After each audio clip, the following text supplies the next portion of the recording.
Hey guys, welcome back to these weekly videos.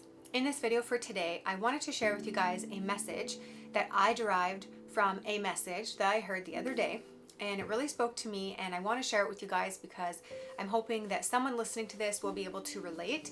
If not, more than one person will be able to relate. Okay, so I'm just going to jump right in and share what it is.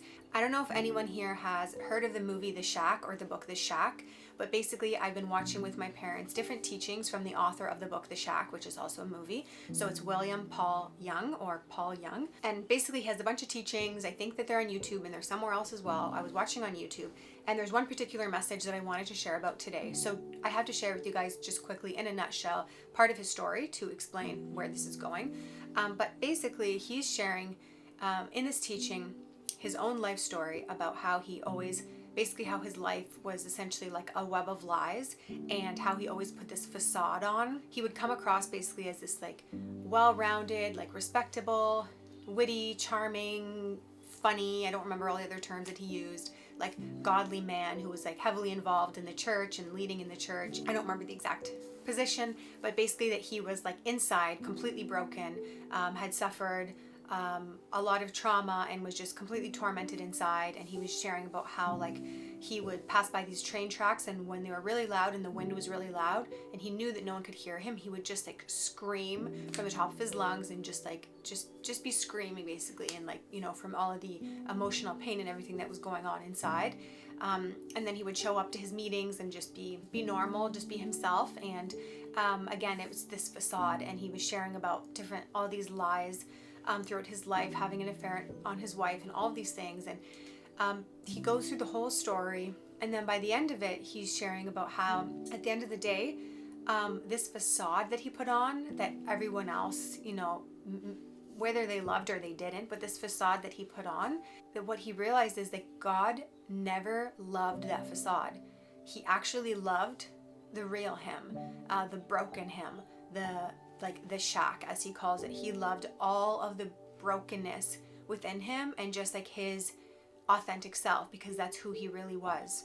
And it's not because he wants us to stay broken and hurt and all those things, but it was just the point of like, he knew all along, like God knew all along, that this facade that he had put on was really not who he was. And he knew the truth, and not in a condemning way that he knew the truth, but in a way that's like, he knew who he was, and he wasn't any less valuable, and that he wanted like the true authentic version of him, and he loved that version more than anything. And then I started thinking about that in my own life, and how for myself, and I think for all of us, we can, it's not that like that our lives are lies. I mean, obviously for some people they could be like living the similar way through like a web of lies and things like that, but whether it's to that extreme or not, I think all of us to some extent, we kind of put on a facade, we put on a version of ourselves that we think other people will be more accepting of. And it's even true on social media, like even certain angles that we take photos of ourselves, like if we want ourselves to look with like editing apps, if we want ourselves to look prettier or skinnier or have better skin than we actually do, or that we have a better like a more rich lifestyle than we do, or we drive a nice car, or that our careers are more successful than they actually are, or that we're happier in our relationship than we actually are, or that we're happier in general than we actually are, or that we have our lives, like our family life with our kids, put together so much better than it actually is. And I'm not saying that means we all need to air our dirty laundry out on social media, and that we need to like overshare with other people. But I think just being aware and knowing that like whatever it is that we are trying to put on to have other people accept us more, or think that we're more beautiful or more successful or any of those things, or have more money than we do, any of those things, at the end of the day, like God knows the real version of ourselves, and he loves it. He loves that so much more. He doesn't care for all of those things. And it honestly just felt like such a burden was lifted off of me when I heard that, because again, everyone to a different extent does this. I just felt like such a burden was lifted off of me, and I feel like for a lot of people, there could be a burden lifted off of them if they knew that this version of themselves that they put on, or that they try to show other people, to have man's acceptance. You know, at the end of the day, there's a God, the creator of the universe, that sees and knows their true life and their brokenness and all of those things, and like grieves with them for their brokenness, and loves loves the things that they hate about themselves. Like God loves every single thing about us that we hate about ourselves. And so after I heard this message, I was like walking up my stairs and I passed by a mirror in my house. And so I shared in a previous post about how I was sick for like 12 to 14 days, and then I had insomnia and all these things. So obviously I'm like laying on my floor watching this teaching. My hair is like crazy, like my eyebrows are out of control, like whatever, all these other things, all these like little things that like I feel like I need to fix about myself. I'm like wearing this ridiculous outfit, and I pass by my mirror and I see myself, and like I see like my crazy hair and all these things, and this quote all of a sudden like flashed through my mind. And this is a quote that I have only seen like one time in my life on Pinterest, 1 or 2 times in my life. And this is a quote between like a couple, like a married couple, for an example. Just to keep in mind to not take it so literally as I'm reading this. I want your last name, your Sunday mornings and daily commutes. I want your phone calls and your quarks, your sick days and your hair in my shower drain.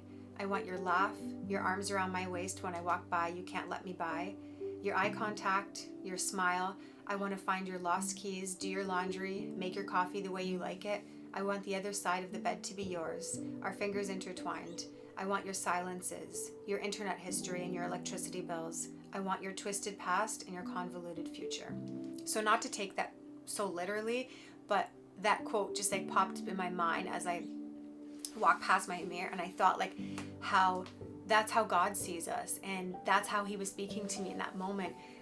When this quote that I have never like, again, I don't know that quote well, but it just popped in my mind. And it's not, and when you hear that quote, you really see how like that the partner in that relationship is like, they want that the whole person. They want the bad side of that person. They want the raw, authentic. They want the flaws, and they want all of it. They want the good and the bad, and they're specifically focusing on the bad or the annoying or all those things, and they want all of it, and they love all of it despite that. And it's like, it's not even that they're saying I'll put up with it. It's like, I want it, I embrace it, like I want those things about you. And when you think about that in a relationship with someone who you really, really love, you accept those parts of them. And that is unconditional love, and that's the kind of love that God has for us. Unconditional love. So I just wanted to share that with whoever, and hopefully more than one person needs to hear that whatever facade, whatever things that we're putting on to make other people think that we're better than we are, or more successful or more valuable than we are, our value doesn't change. The version of ourselves that we truly, truly are, that no one sees, is unconditionally loved. So that was it for this message for today. If you feel led to, you can definitely share it with someone. And thank you guys so much for watching, and I will see you next week. Bye.